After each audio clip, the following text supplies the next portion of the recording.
Welcome to the Seer Show. Join us as we dive into the dynamic world of health, wellness, mindset, and fitness with the unparalleled guidance of lifelong knowledge seekers, Sifu Rafael and Nikki Gangemi. Sifu and Nikki will unlock groundbreaking insights with extraordinary guests from around the globe. You'll get the latest holistic approaches to well-being with a sharp focus on the powerful connection between mind, body, and soul. Get ready to take the leap. It's time to embrace a brighter and healthier future with us at the Seer Show.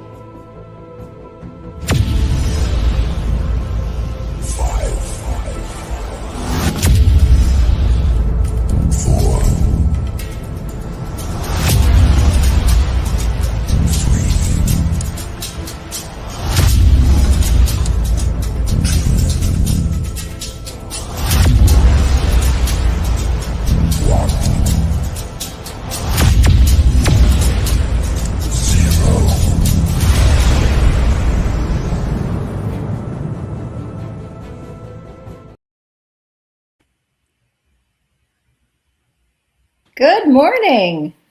Good morning, Nikki. How are you this fabulous day? I am excellent. How are you doing, Scott? Fabulous. I'll get better, though.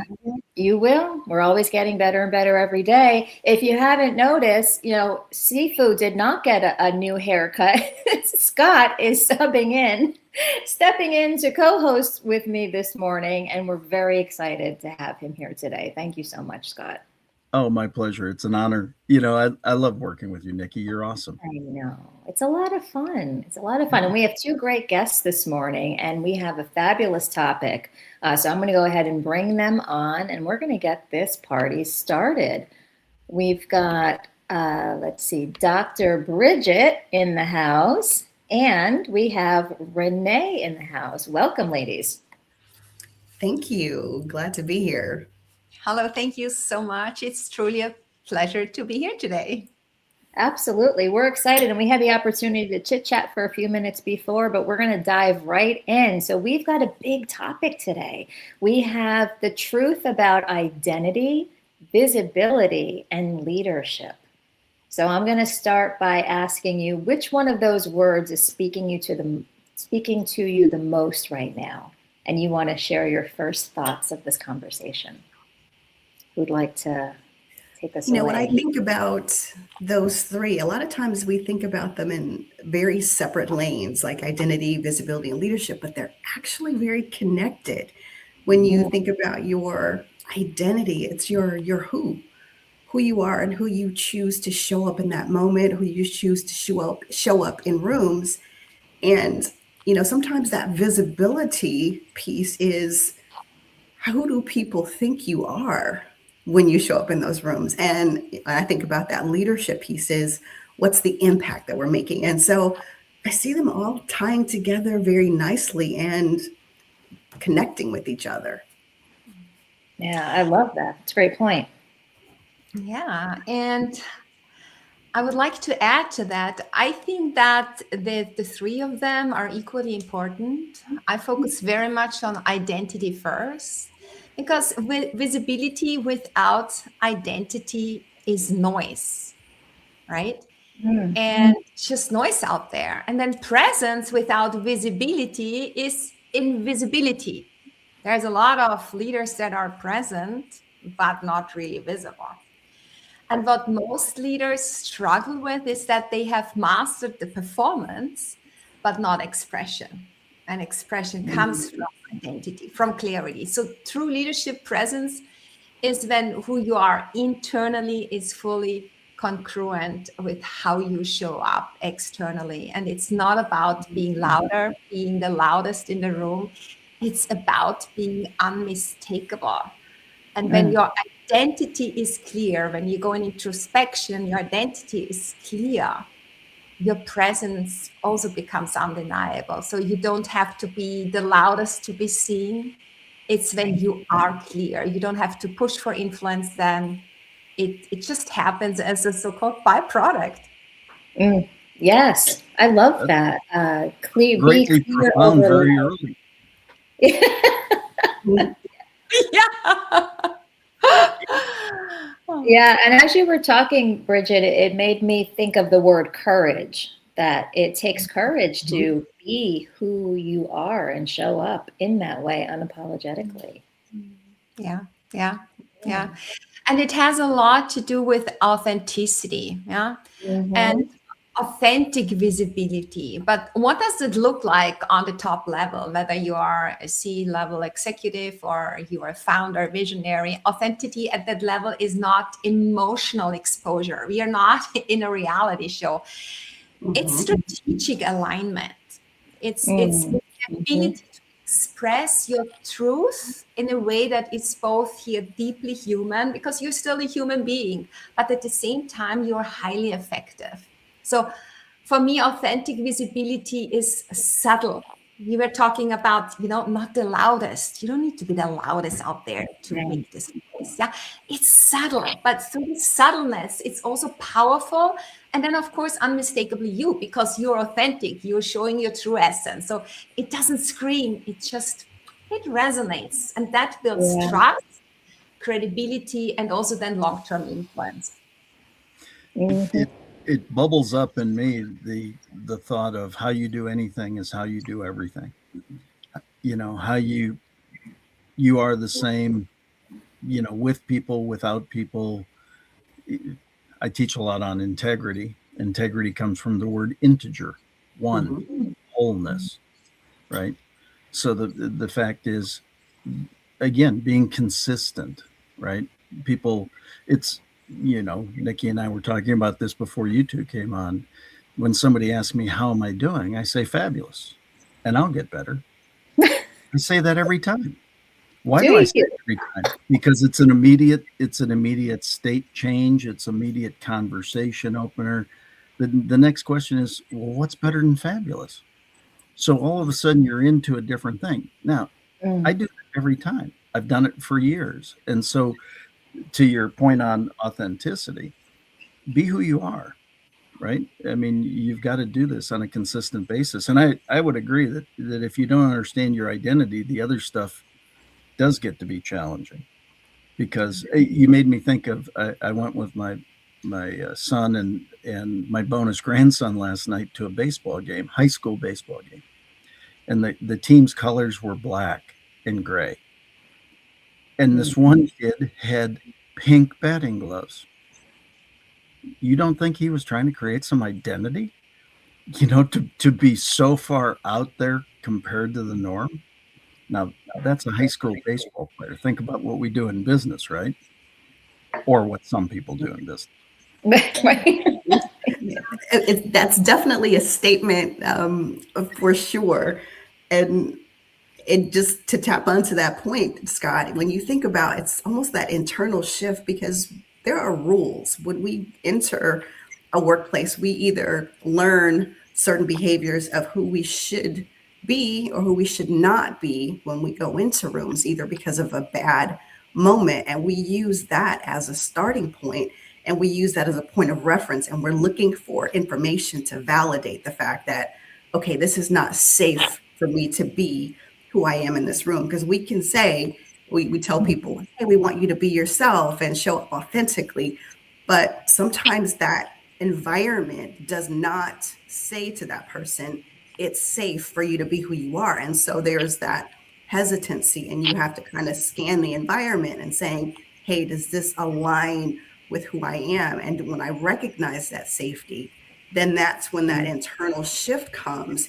And now I can, in each moment, start to become more and more of who I am. But honestly, when I walk into a room, the environment, the energy is going to give me that indication of who I need to be in that moment. Interesting. I think you bring out an interesting point there, and I would agree with you. That being said, let me play contrarian for a second. Is it a matter of adjusting to the room, or is it a matter of being yourself and letting the room adjust to you? Yeah. Good point. Yeah, I think it could be yes and. Yeah, and it's. I think we are here in this frame of reference of authenticity versus conformity. Many leaders have built incredible careers because they conform, they adapt, they perform through adapting and conforming, but often they shrink then parts of themselves. And that's not supposed to be. You're going to lose your authenticity. And that's where this invisibility comes in. It's not a visibility problem. It's an identity misalignment, because you're losing parts of your identity and you're not aligned anymore as a person behind that role. And once you reconnect with that, be in alignment who you truly are and allow that to be seen, you're stretching boundaries. You allow for innovation in that company, and you allow others to do the same. So I also often speak about identity before branding. And that's crucial, because branding without identity is just decoration. There is no meaning attached to it. It doesn't go deep. What does it really mean? What should this identity really represent? And that's where we go deep.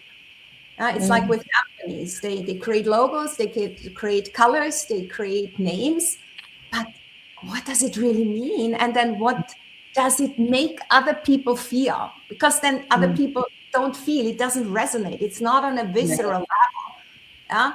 So what I do here is different. I develop the identity behind that visibility. So I built the foundation upon which influence can actually then exist. And Dr. Bridget, when you mentioned the identity, dealing with that first, it reminds me of thinking about our unique DNA. We each have a unique blueprint that is uniquely us. And there's things that we bring from our past, our present. So each moment is giving us an opportunity to define who we are, who we're becoming in that moment. It almost is like a conscious part, because there are those messages in our mind that say, this is who you're not. Oh, you're not this person. Or you can't do this. And so it's being conscious of saying, this is who I am and this is what I can do. It's not using that information to hold you back, but it's using that information to propel you forward and elevate you in those moments where you can show up as authentic, because it's not about collecting, more skills or collecting more credentials. Those are important, but it's not the thing that we lead with, because it has to be who we are instinctively and internally, because if we don't, then none of that is sustainable. Exactly, Renee. And that's often a question leaders ask themselves silently. Who am I beyond that role? And what is the impact I truly want to create? Because that's the missing piece in leadership development today. And the market focuses on outside elements such as, communication, presence, reputation. But very few, as you say, Renee, address the core question: who is the leader behind the role, and how is that translated into influence, translated into identity?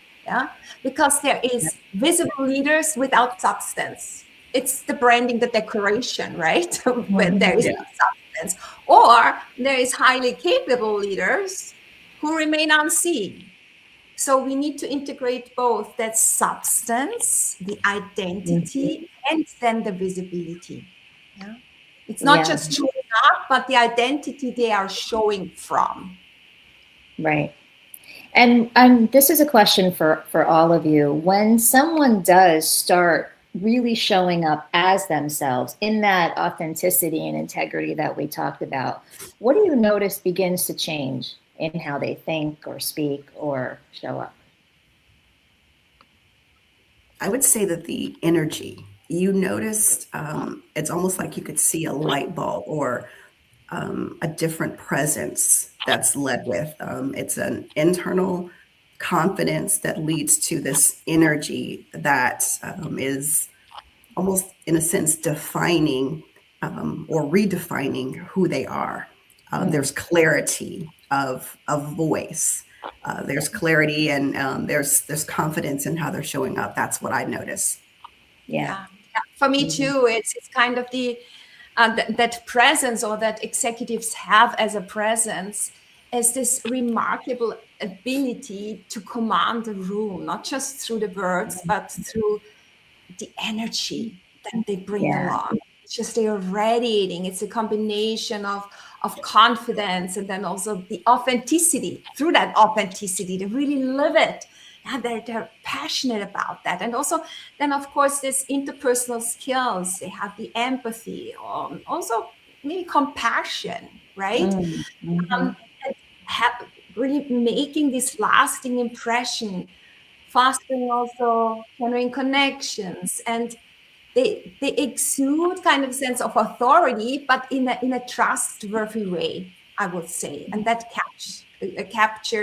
captivates those around you.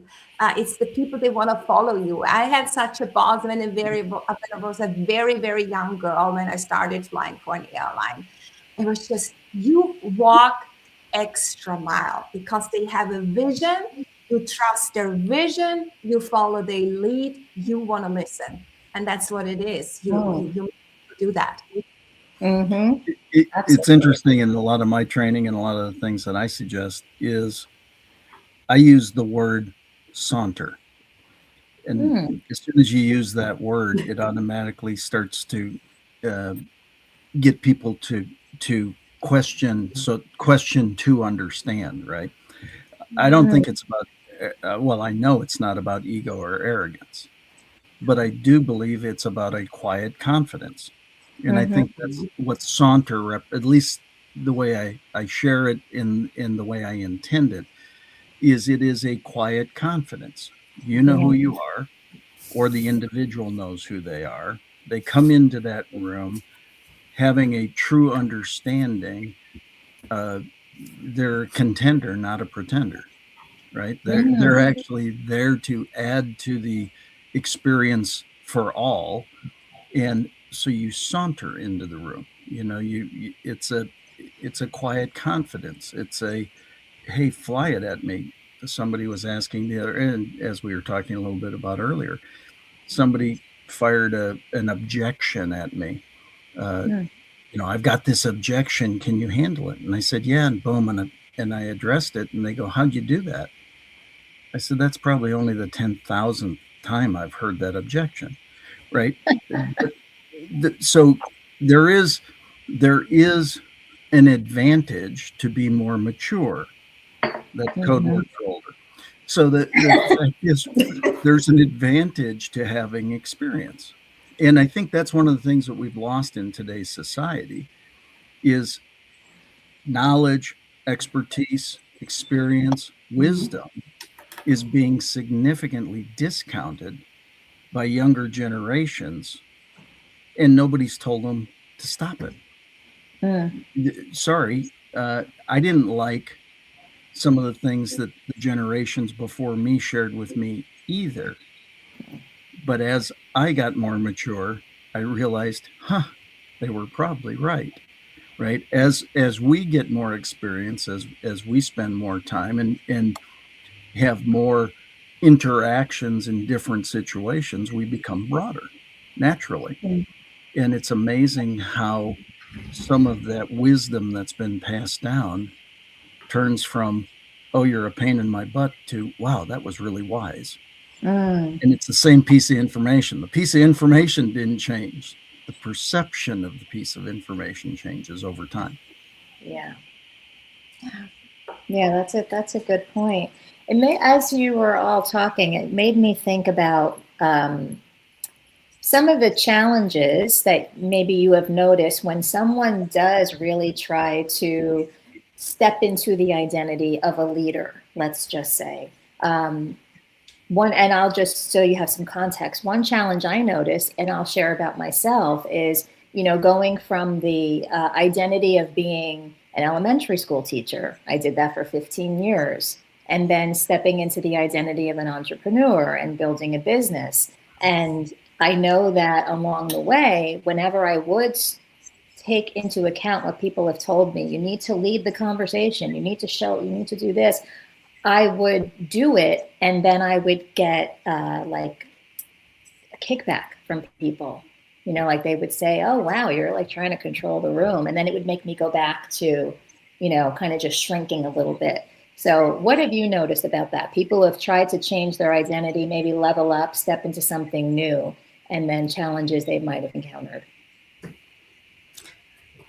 I mean, I can talk about the challenges leaders face and why they would then ask for someone who helps them with these inflection points. So I think most leaders don't struggle with the competence. They struggle with this alignment I've talked about before, because they have built extraordinary careers or on the path, but at some point, there is a question that comes up: is this still me? And they have time to suddenly reflect, you know, they are in this rat race. But then there comes a time where they do so, yeah, because externally everything works, internally they somehow feel undefined, misaligned, empty, and very often add to this isolation there is at the top they have, because they have fewer honest conversations, fewer people who truly challenge them or dare to challenge them or help them to reflect. And so basically they have built highly successful careers, but still feel strategically alone. And there is also, they're often also visible in their role, but not influential in a broader narrative that they are missing as a person, not in that role. So there is this gap. Yeah? And so what they truly searching for is the meaning and the legacy. Yeah.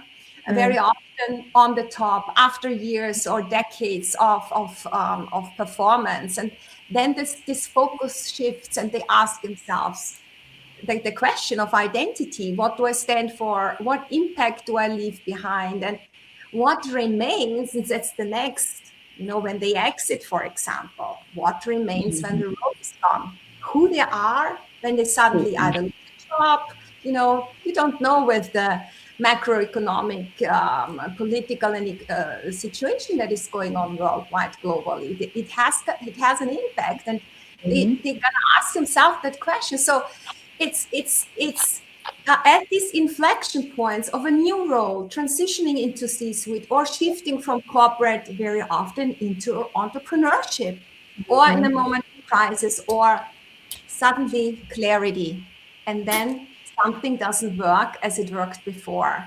So then they're asking this question, and then this shift happens, and they want to have answers to that, and then they are ready to take that on, to go deep into their identity.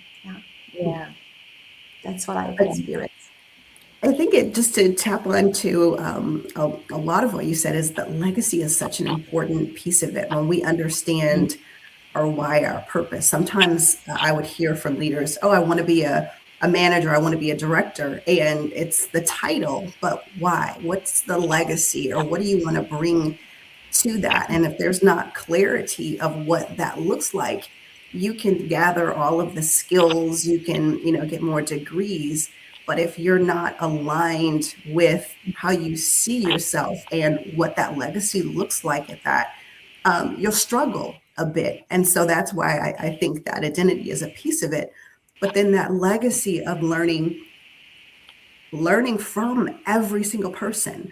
And Nikki, to your point, we can't take on everything, because what works for you is not going to work for me, but it's information that helps me to learn.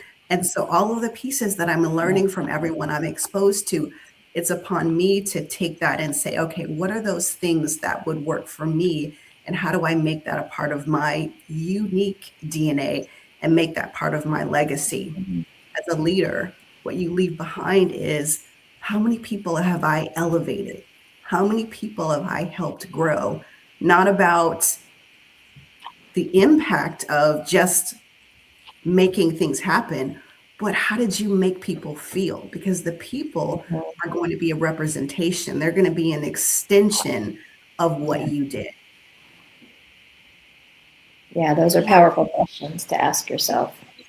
And it's not only for leaders per se, but for the organizations in general, because it also has a direct impact on the business outcomes. Yeah? And organizations are realizing that leadership identity is not just such a soft topic. It's a strategic lever nowadays. I mean, there are studies out there, just one that is showing this that there is a shift, yeah, that up to 45% of a company's reputation is directly linked to the CEO. And see when something is happening in the C-level, in the C-suite, yeah, that this directly affects the reputation of the overall corporation. And also that people, the general population, 80% of people trust companies more when leaders are visible. So, and this is also where we need to close the gap. Most organizations invest in this visibility, but not in the identity behind it. Yeah. Right. And they manage reputation instead of developing from the inside out. And that's where the future is. It always starts with identity. From my perspective. Yeah. Thank you. What are your thoughts, Scott? Well, I think it's fascinating. Before we started the conversation, I wasn't necessarily thinking about the order of the three words. But you won me over. I mean, it's well, no. I mean, I'll say you only think about what you think about until you think about something different, right? Thank you, Captain Obvious. So, but it makes so much sense. And I was thinking about, as an example, when I made the decision to become a professional speaker full time, one of the first things I did is I wrote my mission statement. Over 25 years ago, that mission statement has not changed to this day. I have not accomplished all of it. I have accomplished a lot of it, but not near enough of it. And so which is why I'm continuing to pursue it. But that's actually the vision, and that piece is as much identity as anything else. It now becomes the target, the focus of what actions you take. And so slightly different as an entrepreneur versus a corporate with a C-suite and things like that. But there's so many brilliant points being shared here that I think that when you put them together and you really understand that not only does the company have to have an identity, but the leadership in that company has to have an identity. And I have my own podcast as well, and I interviewed the CEO of a technology company last week. And one of the things that was so amazing in the conversation is his identity going forward is the fourth stakeholder. I said, the fourth stakeholder, I haven't really heard of the term or the description that way. The first is your investors. The second is your employees. The third is your customers. There are three stakeholders we all have to act toward. And I said, what's the fourth? And he said, the most important stakeholder, humanity. And it just was like, wow, right? Yeah. And so again, I think that's where this identity piece comes in. And then when we have that, it's another thing I share a fair amount in my trainings is that the axiom of if you build it, they will come only works if they know you built it. So you can't just, put that identity together. They have to know your identity. They have to know who you are. That actually becomes your social responsibility, right?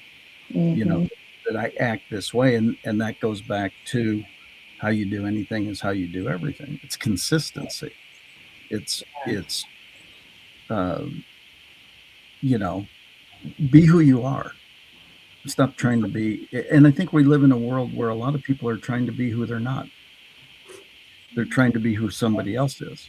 And that then creates a myriad of issues because, quite frankly, they got to remember who they're supposed to be. Right. As opposed to just being, right? Yeah. I mean, does that make any sense? Did anything that I say there make any sense? Of course, it made sense. It brought me back to that word courage. When you had said that there's a lot of people who are not. They're trying to be what other people want them to be or who they think they should be. And I think a lot of that comes back down to that whole concept of the tribe, that we want to be a part of the tribe. And when we veer away, that's risky. That's not safe. Like Renee was talking about safety earlier in the conversation. So having the courage to be yourself and knowing that, you will always have your tribe, with 8+ billion people on the planet. We're not going to be everybody's cup of tea, right? You're always going to have your people that love and support and accept you. Yeah. And I also think, because you mentioned safe, Nikki, I think the only safety where you really feel safe is resting in yourself. And comes back to identity again and being a leader, Scott. Yeah? When a leader is clear of who he or she is, who they are, their communication sharpens because it's really coming from their true essence. Then your decisions align because you make the decision based on your value set that you live and breathe every day, and then also you share as a team, with your company within the organization. Then your presence strengthens. You have a completely different presence in your room, and then also, based on that, your credibility deepens. So these are, you're becoming non-replaceable in that sense. And in this world where expertise is basically everywhere, everyone can give it. Your distinct identity in that regard becomes the differentiator. And that's how you attract the people to follow you, with you everywhere, like apostles. That's what we want to create. I think I had this conversation yesterday with actually multiple times. I said, in a world of AI, where AI, there's a lot of unknowns for a lot of good reasons. I am pro AI. That being said, how do you AI proof yourself? It's differentiation, and you got to be what AI isn't, more human. The greatest attributes we have is that we're living, being human beings. We're not human doings, we're human beings. Be human, right? You've got to take this and move it, in my opinion. You've got to move that forward, and that's where your advantage comes. There's 8.5 billion people on the planet. AI is going to impact all of them. It's going to positively impact a portion and not positively impact a portion. So if you want to be the positively impacted side, work in collaboration with it as opposed to competition to it. Competition, there's a winner and a loser. And depending upon what sector you're competing, it might be pretty good. So you might want to do the things that it cannot do, or at least it cannot do at this point. That's empathy. That's compassion. That's truly listening. That's putting experience into play and life process. And so I think we live in a very interesting time because of all this. We do. Different times, and it's also exciting when you think about, AI. It's scary, but there's also so many things that you can embrace from it. And so when I think about our conversation, it keeps going back to identity. And identity is almost like the center of all of these pieces. It's an extension. And without that identity, we can't learn. We can't see ourselves in the future. Without that identity, it impacts how our visibility works. And so thinking about that as our core will help us to embrace technology without losing that human part of us. Scott, you said that so well, because sometimes human beings, but humans doing, that's a difference. And when we truly embrace who we are instinctively, regardless of how technology changes, if we understand our true identity, it's going to show up because that's the legacy that we're creating. We're very clear on what that looks like. Yeah, Yeah. so that's the legacy. Yeah, and I would like to add to that. It's so beautifully said, Renee. And at the end of the day, it's not positioning leaders. It's about architecting the identity that makes that positioning inevitable. Yeah. Defining their identity and also developing that leadership narrative that comes along with that.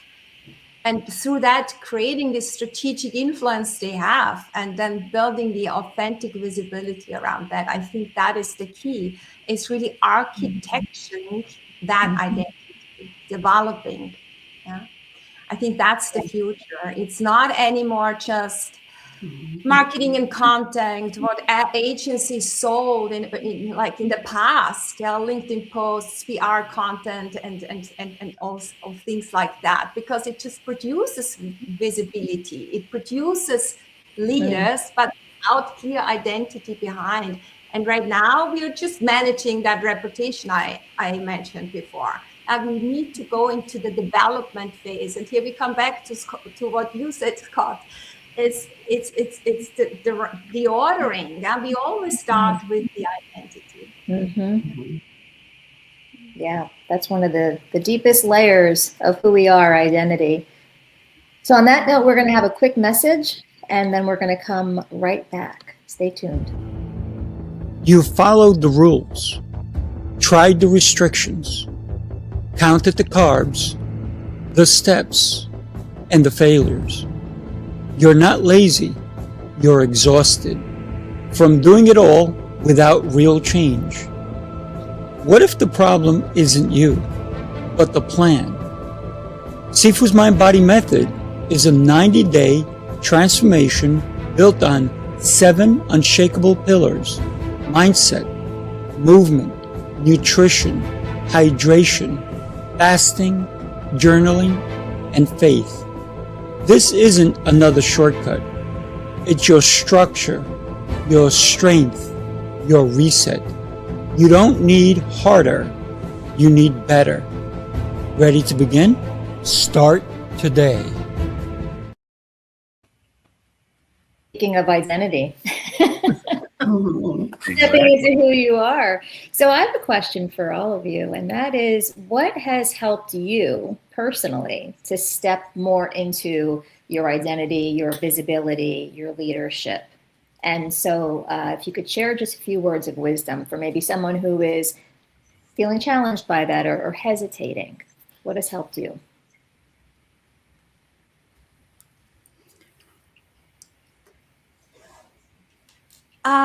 I would say, so if I may start here, to open the floor, my own journey was anything but linear.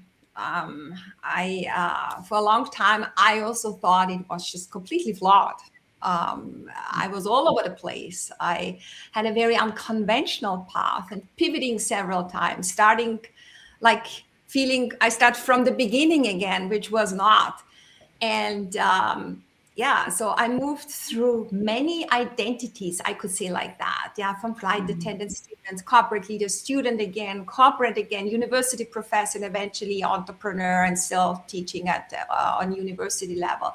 So it might look like restless from the outside, but on the inside, I can say I was deeply searching for truth, for who I really am beneath the roles and the expectations. So what I can take away, so if there's people out there that go through different identities, different chapters in life that are seemingly unrelated, each chapter carries its own form of vulnerability and adds a layer of identity, a layer of your becoming.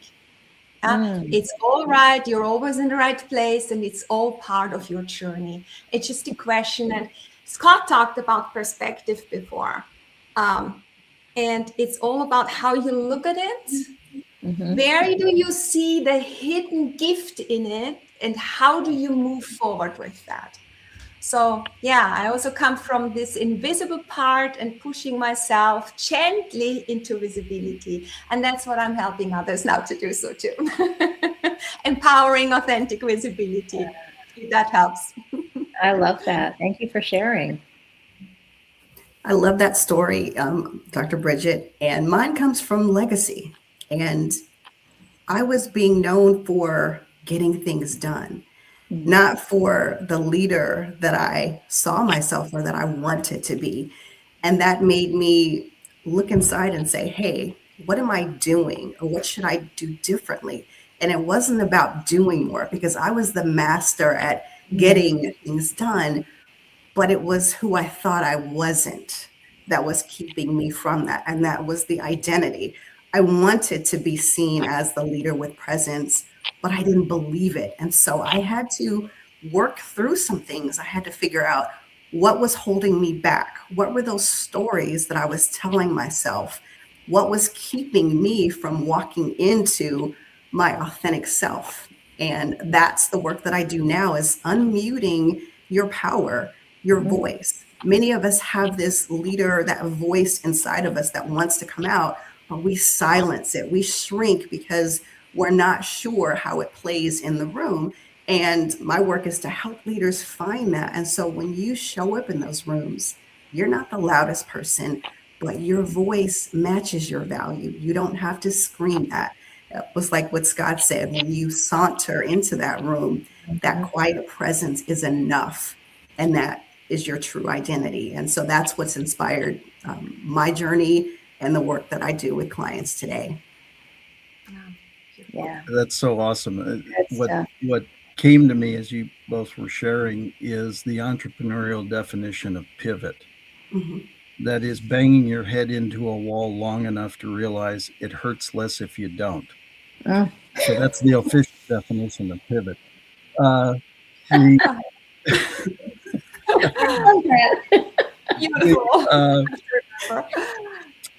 It's a very interesting thing. I'm in the midst of courting a new client, big client.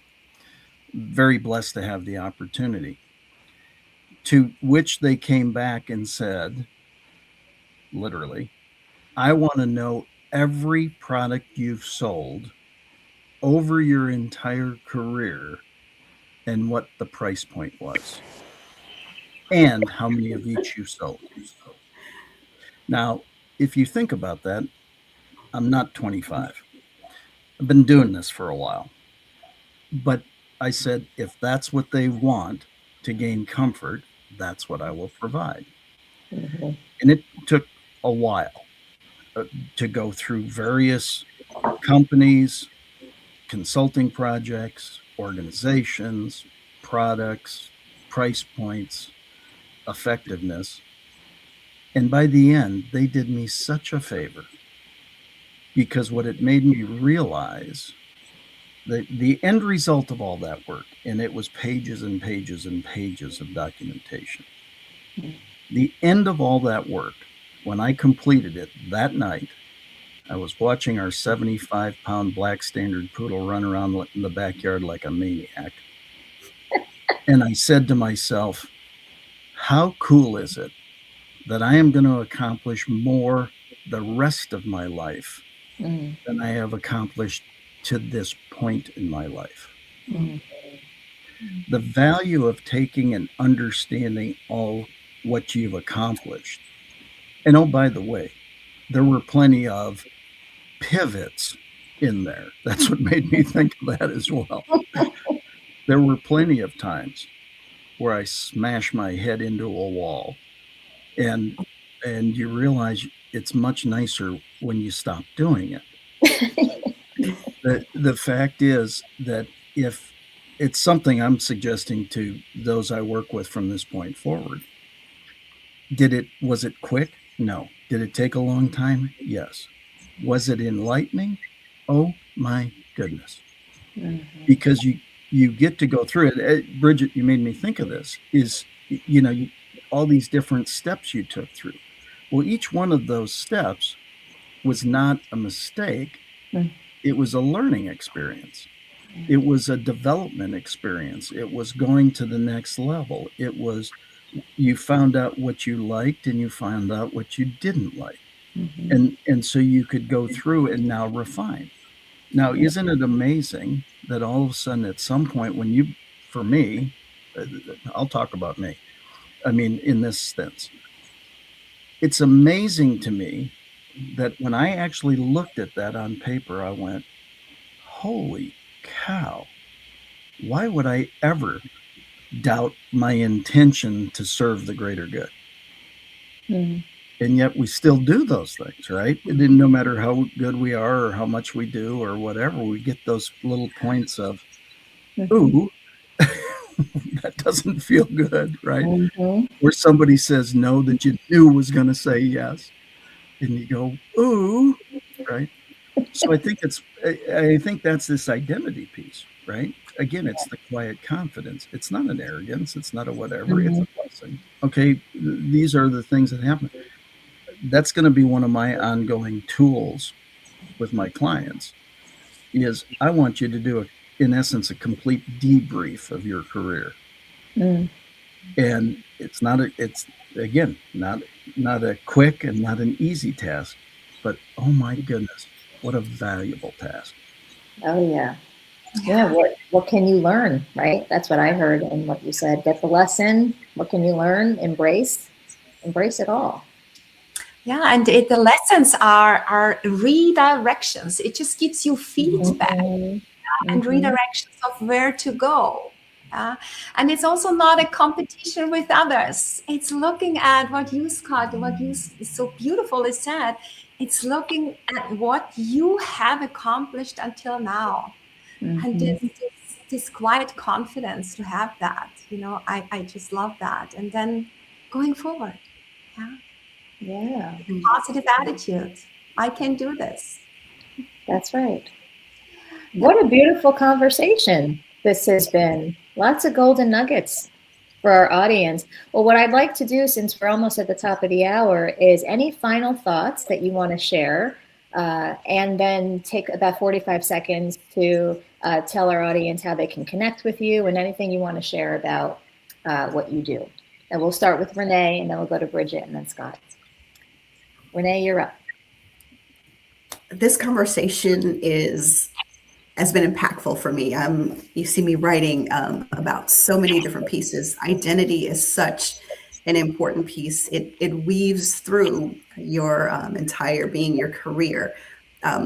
Scott, what you shared about the debrief of your career, that is such a powerful tool, because there are many times where we don't recognize our own value and our worth, and we're waiting for someone to tell us and to share those things with. But unless you understand your true value and worth, no one else is going to do that for you. And so I loved that piece. What I would say is this conversation is so important as you think about what's important for you, what's next, taking that time to celebrate and acknowledge your accomplishments, acknowledge where you're coming from, because each day is an opportunity for us to define who we are in that moment. And we're moving towards becoming our best self. As long as we're living and breathing, we're growing, and embrace that identity and that opportunity. If you don't like who you are at this moment, figure out, what can I do differently? How can I embrace and I can lead into my authenticity? You can reach me at LinkedIn, Renee Jackson Smith. You can reach me also at soartowin.com. I'm also on Facebook and Instagram at soartowin or Renee Jackson Smith. I would love to have a conversation. I love all things leadership. I love things identity, your energy. Reach out. Let's have a conversation. Awesome. Thank you, Renee. Bridget, you're up next. Yeah, so thank you so much for having me. It was a beautiful conversation about identity, visibility, and leadership, and that goes right into my alley. I work with leaders and founders at this very specific point in their journey when success is no longer the question, but identity is. So my focus today and going forward is what I call higher self advisory, for leaders and founders, and to develop the identity behind how leaders show up, how they are perceived by others in the world or by themselves, and then also the level of influence they create by doing so. Because I see again and again that all these extraordinary leaders have built these impressive careers and navigating this quiet gap between who they are. We talked about that, Scott, right? And how they are seen. So I'm closing that gap with my work, and yeah, giving them this confidential space through the private advisory or leadership circles where leaders can step out of this performance rat race into clarity, into introspection, where the clarity is coming. And to be, we talked about AI and humanizing brains, yeah, where they can be fully human and don't see it as a weakness, also at the C level, but as a source of power, of real power to move forward, where we translate this identity into distinctive visibility, influence in leadership, and also the legacy they want to leave behind sooner or later when they exit. So it's not about leading well, it's about becoming someone unmistakable in how you lead. And you can reach out to me via my website. It's BridgetBrands.com, or via LinkedIn. I think those who are watching, they see my LinkedIn handle. I'm very, very much engaging on LinkedIn, so you can find me there, and also on Instagram. Thank you so much. You're welcome. Thank you, Dr. Bridget. All right, my friend Scott, you're up next. Well, I am an executive coach, a sales trainer, and international speaker. So I've been blessed to do a lot of different events and with that had great success in the offerings, but have also had great success in learning from some of the best of the best of the best. I've written checks to 19 mentors across my career. My statement at the start was the same to each one. Give me everything you got. My commitment is I won't keep it. I'll share it with my clients and my students and ultimately become an extension of you. So when you get me, you don't just get me. You get 19 more. It's not different personalities, by the way. It's the same personality, just using all 19. So the fact is, I love to work with people. I say it this way: if you have want to, you can learn the rest. Want to is the desire to succeed. The things around that success can be learned and put into place. And the happiest days of my life are when I get to see you have success and I get to smile. Yes. Love that. And I love your sense of humor, Scott. Infusing what you say with humor. I love that. And so my final thoughts is just what a valuable conversation. If you know someone who could benefit from hearing some of the words that we shared today, please share the show. Just hit the share button and share it with someone who needs to hear this today. We talked about so many different things, and one of the biggest things that I've heard that could really help anybody is if you lead from a place of curiosity. Look at what can I learn? How can I grow? How can I lean into this and embrace it? You'll be so much better off in your life and in your career. And I'm Nikki Gangemi, and you can also connect with me on LinkedIn under my name, Nikki Gangemi, and my website is nikkigangemi.com. I work with high achievers and help them quiet the mental noise and help them step into the authentic identity, who they truly are, so they can show up in the way that's aligned with them. So I want to thank our guests, Renee and Bridget, for being on the show, Scott for stepping up as my co-host today. Absolutely. And yeah, thank you everybody for being here today. Thanks Have a all. wonderful day. Fabulous day. Have a fabulous day. Thank you. Thank you. Bye-bye. Wonderful day.